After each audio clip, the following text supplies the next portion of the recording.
Hi, my name is John. Welcome to Outlaw Canyon. Outlaw Canyon is here in Mint Canyon on Sierra Highway. It's a property of about 14 3/4 acres.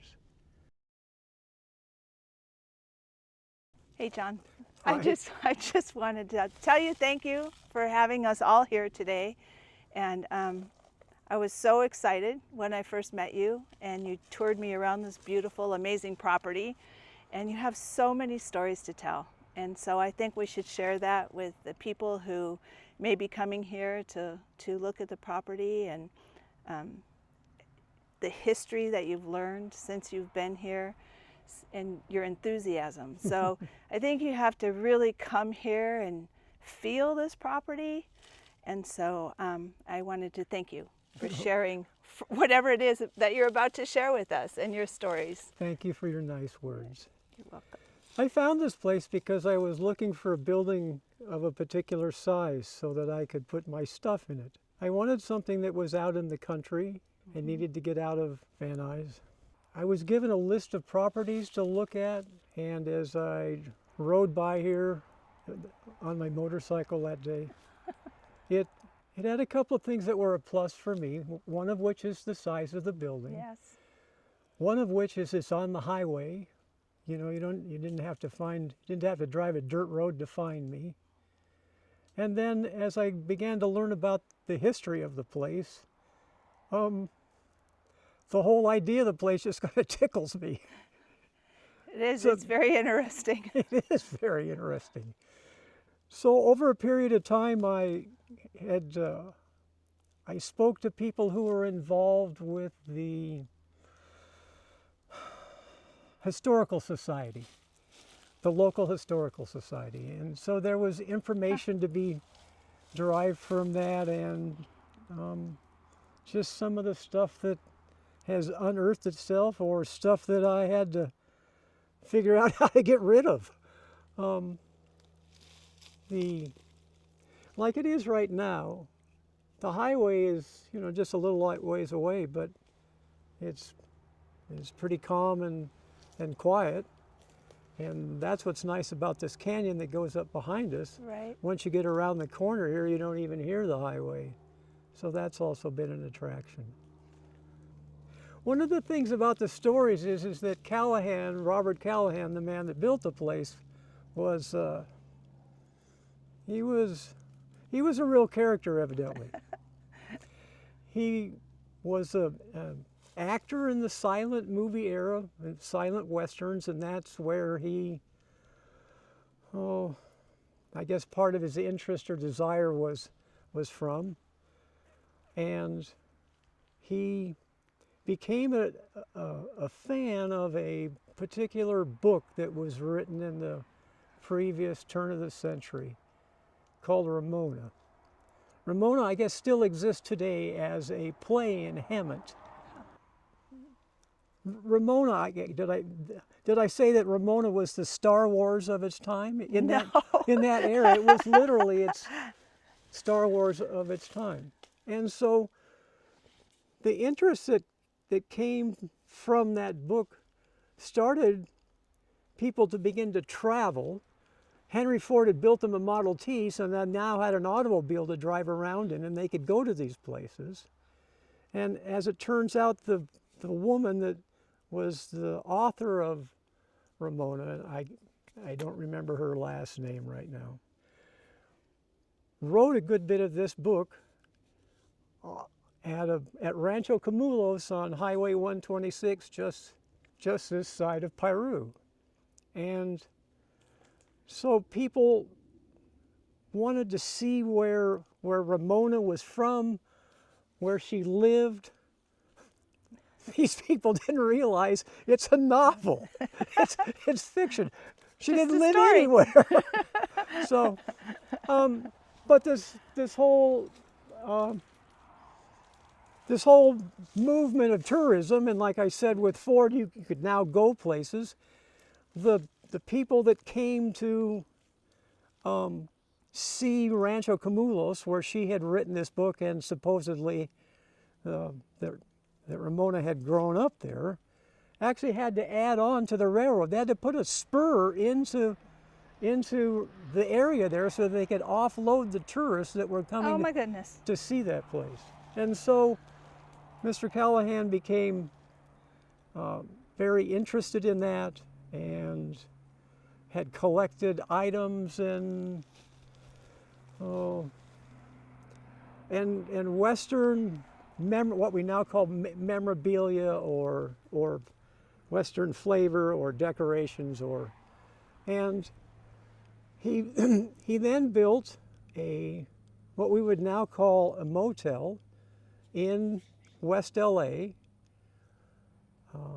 I think I want to say on Sepulveda. I don't remember if that's true or not.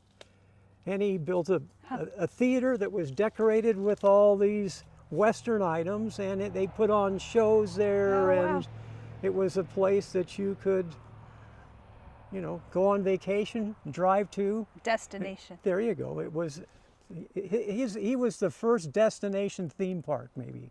Ha. Would be the way to say that. And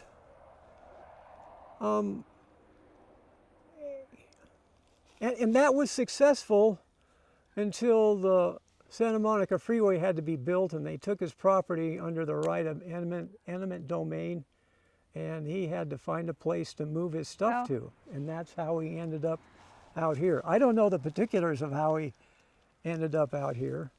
I have found signs, remnants of signs that have been on the highway somewhere, and they would say something like 12 more miles to Outlaw Canyon, Yeah. like you would have seen in the 50s along Route 66, Right. in that mode. Did he ever live here? He Do you did. think? He did. He did. I don't know if his wife, when I bought the place, his wife still lived in Toluca Lake. Bob Hope was her neighbor, that kind of neighborhood. Oh, wow. So I don't know if he still lived in Toluca Lake. As small as that house is, I can't imagine you could go from a home in Toluca Lake to that cabin there. But he did. Unfortunately, Mr. Callahan was run over by the train in Newhall one day Oh my goodness. in his Cadillac. And he ultimately, What a good way to go. no, he ultimately died of his injuries. And the stories Oh. I was told is that he lived here in that little house at the end of his life. Oh my goodness. Um, So now that we know a little bit about that history, and you had mentioned this little house, can you tell us a little bit about the house? Well, the little house is, I guess, here at the mouth of the canyon, and a man that had lived across the street for a while was battling with the county over his project and spent a lot of time at the building department arguing with people, evidently. And he said that at one point that he had seen the mining claim report or whatever the piece of paper is for what went on back up behind this property.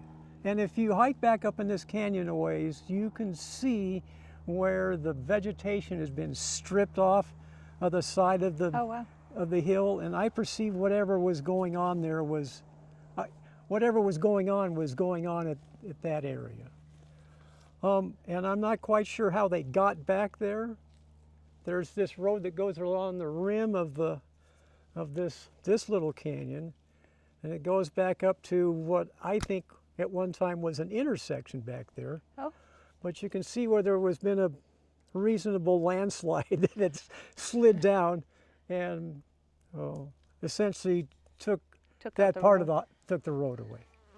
One of the things about Mrs. Callahan was that she was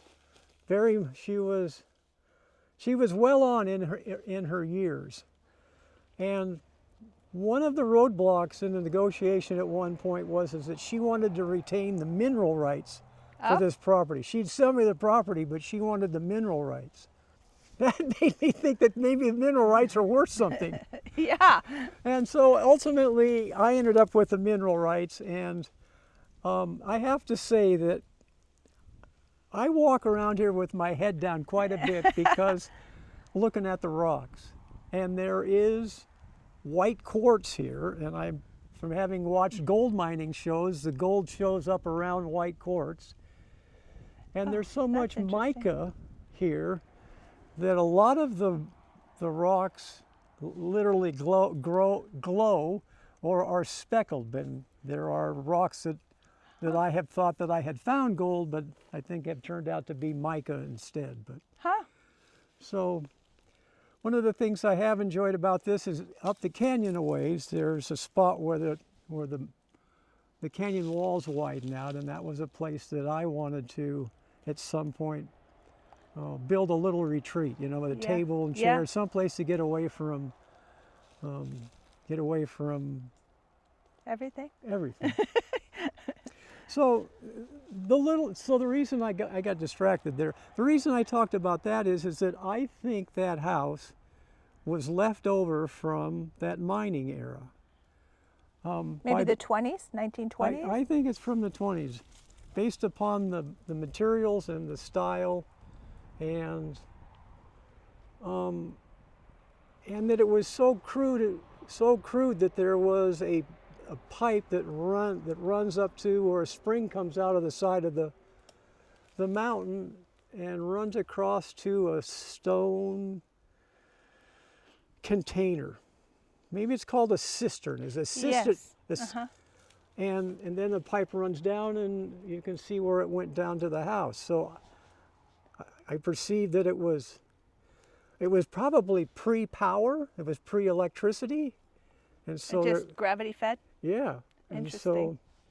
And so at some point, and I couldn't imagine at some point how long it took for the power department to get up here. So that little house to me looks like it was essentially a room and a half cabin. There's a bathroom with a kitchen on the other side of the wall, and a portion of a room that might have been the bedroom / living area. And then over a period of time, there's been more house added onto it so that its footprint is 2 or 3 times bigger than what it was. Interesting. Maybe the miners started it and then families added onto it. That could be. Huh.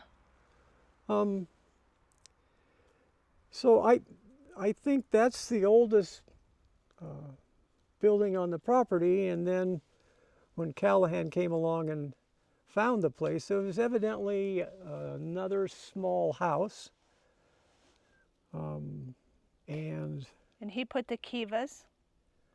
And the kivas were built for the theme park, yes. Huh. As well as the gold mine that you can't open the door to, and up where the spring comes out of the side of the mountain, I had found where there was wooden debris that looked like there was an area where they could have the kids pan for gold. So there was gold mining going on up there. How fun. And then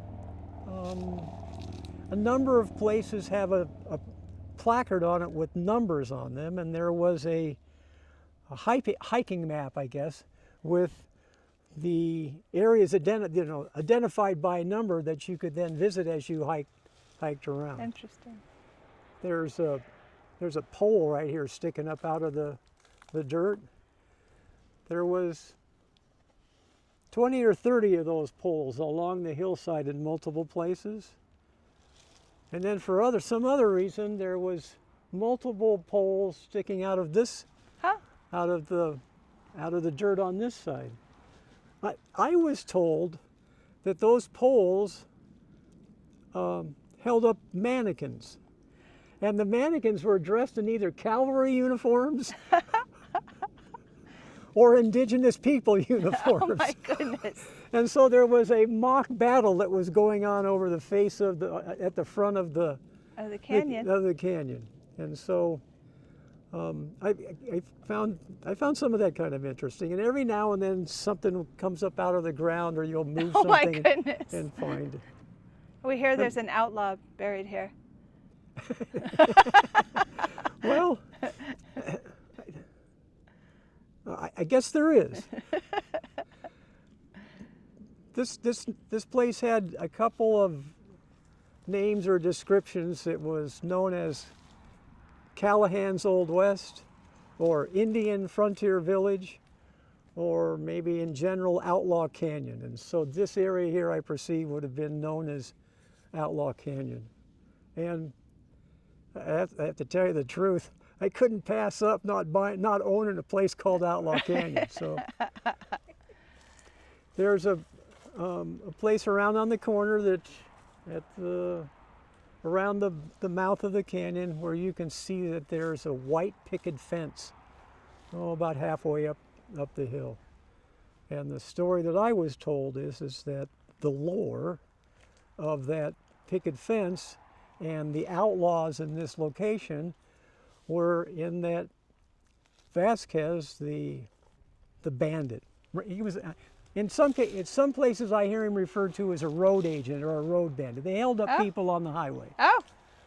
And that's part of the lore of Vasquez Rocks is that he used that place as a hideout because he knew it like the back of his hand, and so he could get away from the posse by disappearing into the rocks. The story that I had heard in regards to that fence is that they would come here because there's water here and they could water up their horses. At one point, one of the gang was, I guess, very ill and in his last moments. Oh. And he communicated to Vasquez and his compadres that he wanted to be buried here so that he could be a lookout, so that he could see if the sheriff was either coming up the road or coming down the road. And so unfortunately he did pass, and he's supposed to be buried up there. We'll never know. Well, at least you always have a good lookout here. Yeah. Well, good. Well, thank you. I appreciate your time and the history on this place, and looking forward to its future. Uh-huh. And welcome you into your next part of your journey. And so thank you. Well, thank you for your time today. Thank you for all that you've done. Okay. Thank you.